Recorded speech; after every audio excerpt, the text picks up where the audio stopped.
마가복음 14장. 이틀이 지나면 유월절과 누룩 넣지 않은 빵을 먹는 명절이었다. 대제사장들과 율법학자들이 예수님을 교묘하게 잡아 죽일 방법을 의논하다가 군중들이 난동을 일으킬지도 모르니 명절에는 하지 말자 하였다. 예수님이 베다니에 있는 문둥병자 시몬의 집에서 식사하실 때였다.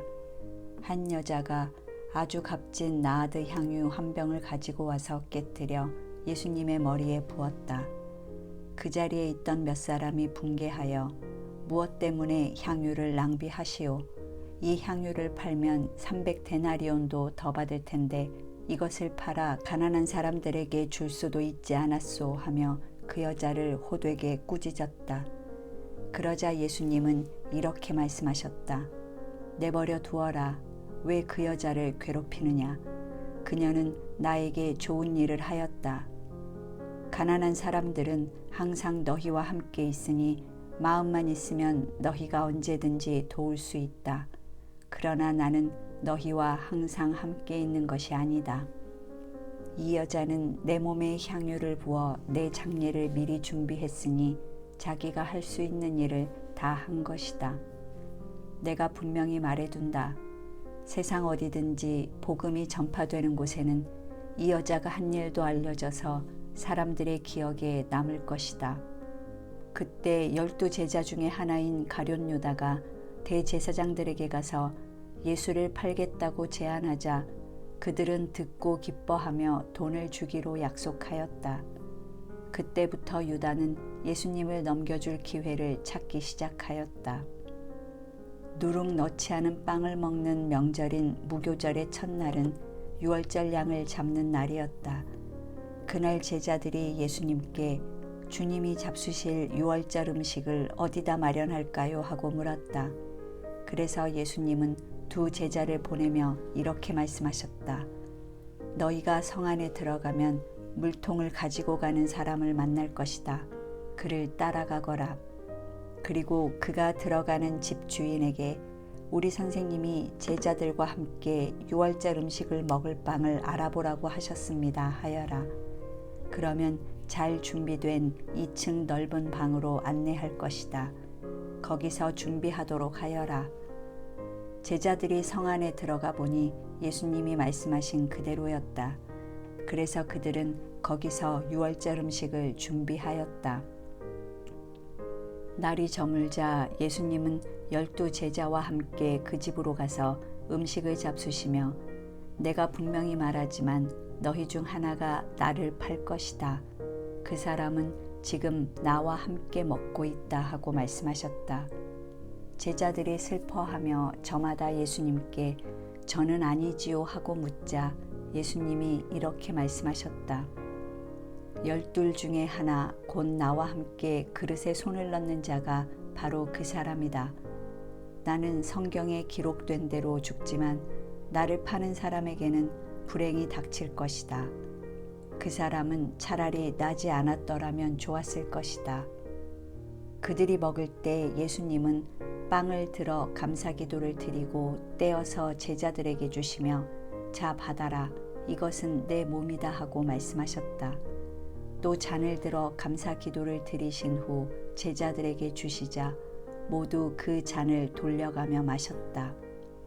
그리고 예수님은 이렇게 말씀하셨다. 이것은 많은 사람을 위해서 흘리는 내 계약의 피다. 내가 분명히 말해두지만 하나님의 나라에서 새 것으로 마시는 그날까지 내가 결코 포도나무에서 난 것을 마시지 않을 것이다. 그들은 찬송을 부르고서 감람산으로 갔다. 그때 예수님은 제자들에게 이렇게 말씀하셨다. 너희가 다 나를 버릴 것이다. 성경에도 내가 목자를 칠 것이니 양들이 흩어질 것이다 라고 쓰여 있다. 그러나 내가 다시 살아나 너희보다 먼저 갈릴리로 가겠다.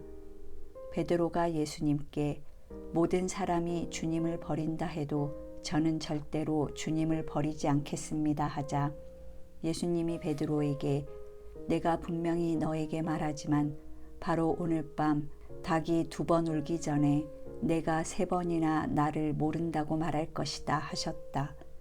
그러나 베드로는 내가 주님과 함께 죽는 한이 있더라도 절대로 주님을 모른다고 하지는 않겠습니다 하고 큰 소리로 장담하였다. 그리고 다른 제자들도 다 그렇게 말하였다. 그들이 겟세마네라는 곳에 이르렀을 때 예수님은 제자들에게 내가 기도하는 동안 너희는 여기 앉아 있거라 하시고 베드로와 야고보와 요한만 따로 데리고 가셨다. 예수님은 몹시 괴로워하시며 그들에게 지금 내 마음이 너무 괴로워 죽을 지경이다. 너희는 여기 머물러 깨어 있어라 하셨다. 그러고서 예수님은 조금 더 나아가 땅에 엎드려서 할 수만 있으면 그 고난의 때가 자기에게서 지나가기를 빌며 이렇게 기도하셨다. 아버지께서는 무슨 일이나 다 하실 수 있지 않으십니까? 이 고난의 잔을 내게서 거두어 주십시오. 그러나 내 뜻대로 마시고 아버지의 뜻대로 하십시오. 그리고 예수님은 세 제자에게 돌아와 그들이 잠든 것을 보시고 베드로에게 말씀하셨다. 시몬아, 자고 있느냐? 내가 1시간도 나와 함께 깨어 있을 수 없느냐?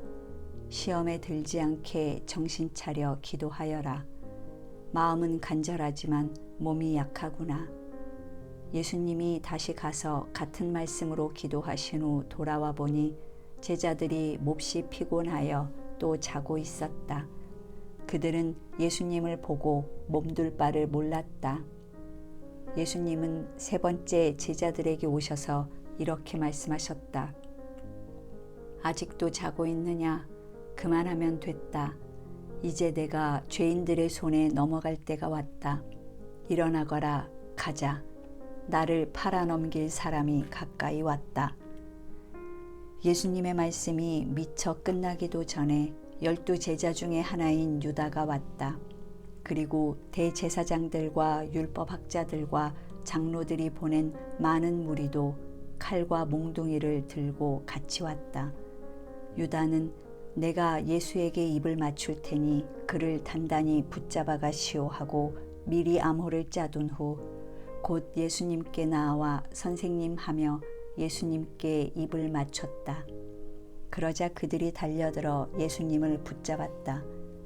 그때 예수님의 곁에 섰던 한 사람이 칼을 빼어 대제사장의 종을 쳐서 그의 귀를 잘라버렸다. 예수님은 그들을 보시고 이렇게 말씀하셨다. 내가 마치 강도라도 되는 것처럼 너희가 칼과 몽둥이를 들고 나를 잡으러 왔느냐? 내가 날마다 너희와 함께 성전에 있으면서 가르칠 때는 너희가 나를 잡지 않았다. 그러나 이런 일이 일어나게 된 것은 성경 말씀을 이루기 위해서이다. 그 사이에 제자들은 예수님을 버리고 모두 도망쳐버렸다. 그리고 한 청년은 배에 혼이불만 두르고 예수님을 따라가다가 그들에게 잡히자 두른 것을 팽개치고 알몸으로 달아났다. 그들이 예수님을 대제사장에게 끌고 가자 다른 대제사장들과 장로들과 율법학자들이 모두 모였다. 베드로는 예수님을 멀찍이 뒤따라 대제사장의 집 뜰까지 들어가서 경비병들 틈에 끼어 불을 쬐고 있었다. 대제사장들과 유대인 의회에서는 예수님을 사형에 처하려고 증거를 찾았으나 전혀 찾지 못하였다. 많은 사람들이 예수님에 대하여 거짓 증언을 하였으나 그들의 말도 서로 맞지 않았다. 그때 몇 사람이 일어나 저 사람이 이 성전을 헐고 사람이 짓지 않은 다른 성전을 3일 만에 세우겠다고 하는 말을 들었습니다 하며 예수님에 대하여 거짓 증언을 하였다. 그러나 이 증언도 서로 맞지 않았다. 이때 대제사장이 일어나 예수님께 이들이 내게 불리한 증언을 하는데도 왜 대답이 없는가 하고 물었다.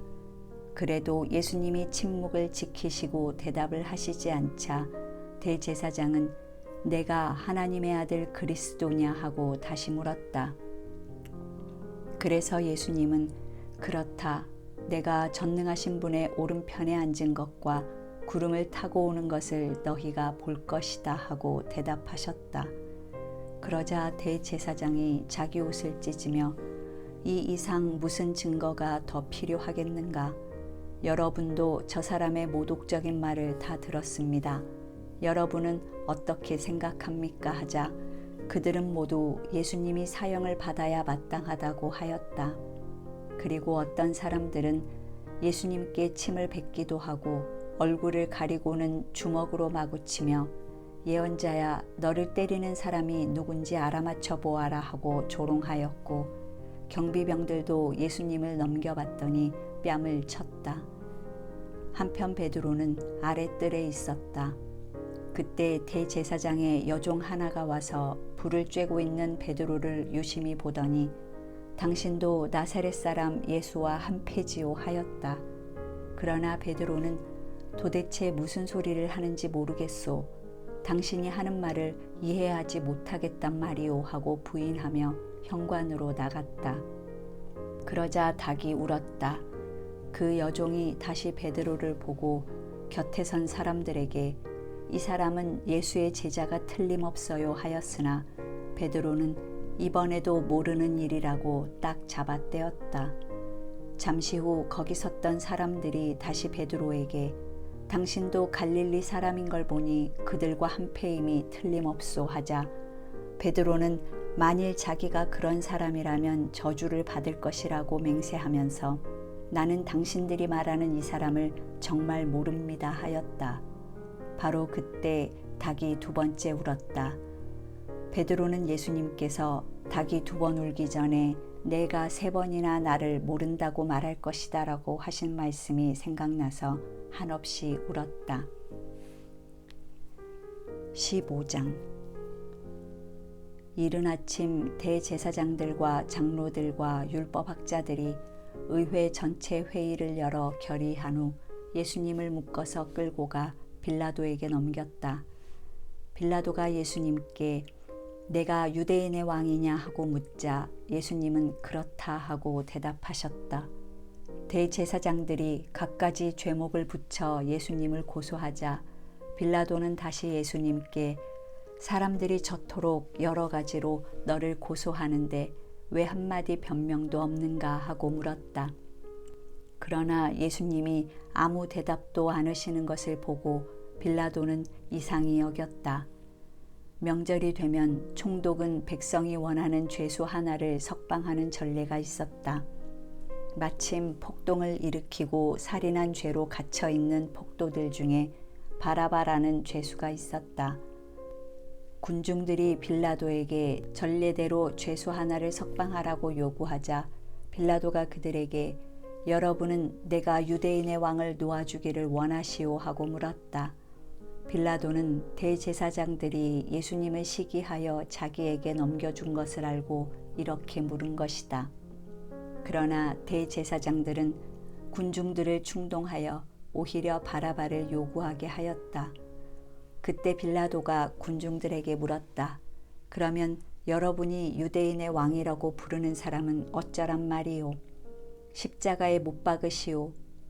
이유가 무엇이오? 이 사람이 무슨 죄를 지었소? 하고 빌라도가 다시 묻자 군중들은 더욱 소리를 지르며 십자가에 못 박으시오 하고 외쳤다. 그래서 빌라도는 군중들의 기분을 맞추려고 바라바를 놓아주고 예수님은 채찍으로 때린 후 십자가에 못 박도록 내어주었다. 군인들은 예수님을 총독의 관저 안에 있는 군 본부로 끌고 가서 온 부대원을 모으고 예수님께 자주색 옷을 입힌 다음 가시관을 엮어 머리에 씌우고서 경례하며 유대인의 왕 만세 하고 외쳤다. 또 그들은 갈대로 예수님의 머리를 치며 침을 뱉고 엎드려 절도 하였다. 그들은 이렇게 예수님을 조롱한 후 자주색 옷을 벗기고 예수님의 옷을 다시 입혀서 십자가에 못 박으려고 끌고 나갔다. 마침 알렉산더와 루포의 아버지 구레네 사람 시몬이 시골에서 올라오는 길에 그곳을 지나가고 있었다. 군인들은 그를 보고 강제로 붙잡아 예수님의 십자가를 지고 가게 하였다. 그들이 예수님을 끌고 해골터로 알려진 골고다로 가서 모략을 탄 포도주를 마시라고 예수님께 드렸으나 받지 않으셨다. 그들은 예수님을 십자가에 못 박고 나서 제비를 뽑아 그분의 옷을 나눠 가졌다. 예수님이 십자가에 못 박히신 때는 오전 9시경이었다. 예수님의 죄명이 적힌 죄패에는 유대인의 왕이라고 쓰여 있었다. 그들은 또 예수님과 함께 두 강도도 십자가에 못 박았는데 하나는 예수님의 오른편에 하나는 왼편에 매달았다. 지나가던 사람들도 머리를 흔들며 야, 성전을 헐고 3일 만에 짓겠다는 자야, 내 자신이나 구원하고 십자가에서 내려오너라 하고 조롱하였다. 대제사장들과 율법학자들도 그와 같이 예수님을 조롱하며 남은 구원하면서 자기는 구원하지 못하는군. 이봐, 이스라엘의 왕 그리스도야, 당장 십자가에서 내려와 보아라. 그러면 우리도 믿겠다 하였고 함께 못 박힌 강도들까지도 예수님을 욕하였다. 낮 12시가 되자 온 땅에 어두움이 뒤덮이더니 무려 3시간 동안 계속되었다. 오후 3시에 예수님은 엘로이 엘로이 라마 사박다니 하고 크게 외치셨다. 이 말씀은 나의 하나님 나의 하나님 왜 나를 버리셨습니까? 라는 뜻이었다. 곁에 서 있던 사람 중에 어떤 이들은 이 말을 듣고 저것 봐, 엘리야를 부르자나 하고 말하였다. 그때 한 사람이 달려가 해면을 신 포도주에 적셔 갈대에 꿰어다가 예수님의 입에 대며 엘리야가 와서 내려주나 보자 하였다. 예수님이 큰 소리를 지르시고 숨을 거두시자 성전 휘장이 위에서 아래까지 둘로 찢어졌다. 그러자 지켜섰던 장교는 예수님이 이렇게 숨을 거두시는 것을 보고 이 사람은 정말 하나님의 아들이었구나 하였다. 그리고 여자들도 멀리서 바라보고 있었다. 그들 가운데는 막달라 마리아, 작은 야고보와 요새의 어머니 마리아, 그리고 살로메가 있었다. 그들은 예수님이 갈릴리에 계실 때 따라다니며 섬기던 여자들이었다. 그 밖에도 예수님을 따라 예루살렘에 함께 온 여자들도 많이 있었다. 그날은 안식일 전날 곧 안식일을 준비하는 금요일이었다. 그래서 날이 저물자 아리마대 사람 요셉은 용감하게 빌라도를 찾아가서 예수님의 시체를 요구하였다. 그는 덕망 높은 의회 의원이며 하나님의 나라를 기다리는 사람이었다. 빌라도는 예수님이 벌써 죽었을까 하고 미심쩍어서 장교를 불러 알아본 후에 요셉에게 시체를 내어주었다.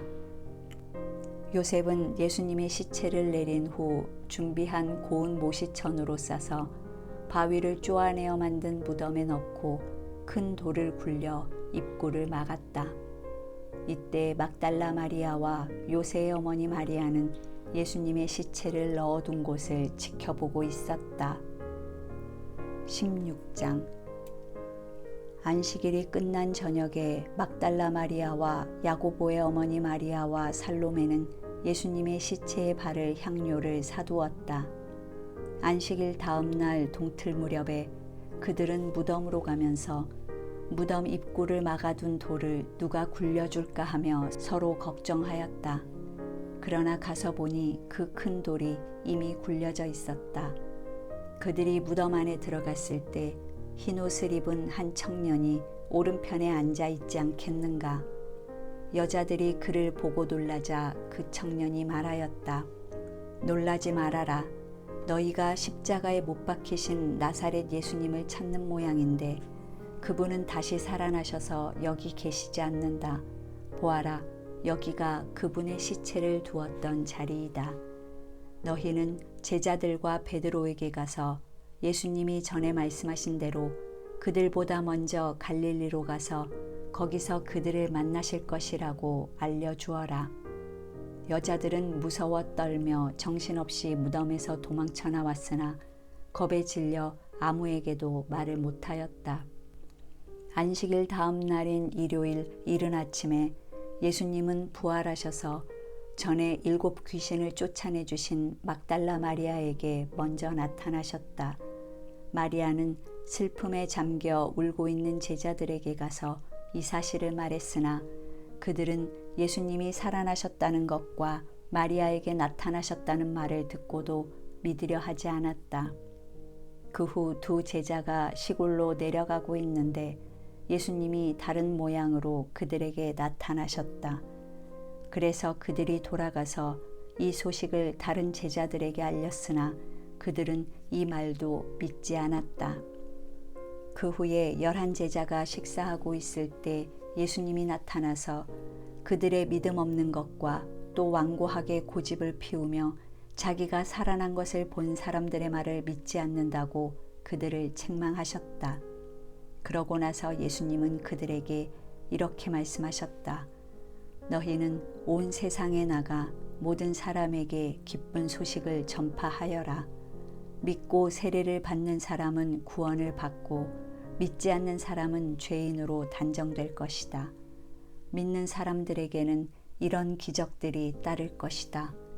그들이 내 이름으로 귀신을 쫓아내고 배우지 않은 새로운 말을 하고 뱀을 만지거나 어떤 독을 마셔도 해를 입지 않으며 병든 사람에게 손을 얹으면 나을 것이다. 주 예수님은 말씀을 마치시고 하늘로 올리워 가셔서 하나님 오른편에 앉으셨다. 제자들이 나가서 이 기쁜 소식을 널리 전하자 주님께서는 그들과 함께 하셔서 그들에게 따르는 기적으로 그들이 전하는 말씀이 사실임을 확증해 주셨다. 마가복음 통독을 마쳤습니다. 수고하셨습니다.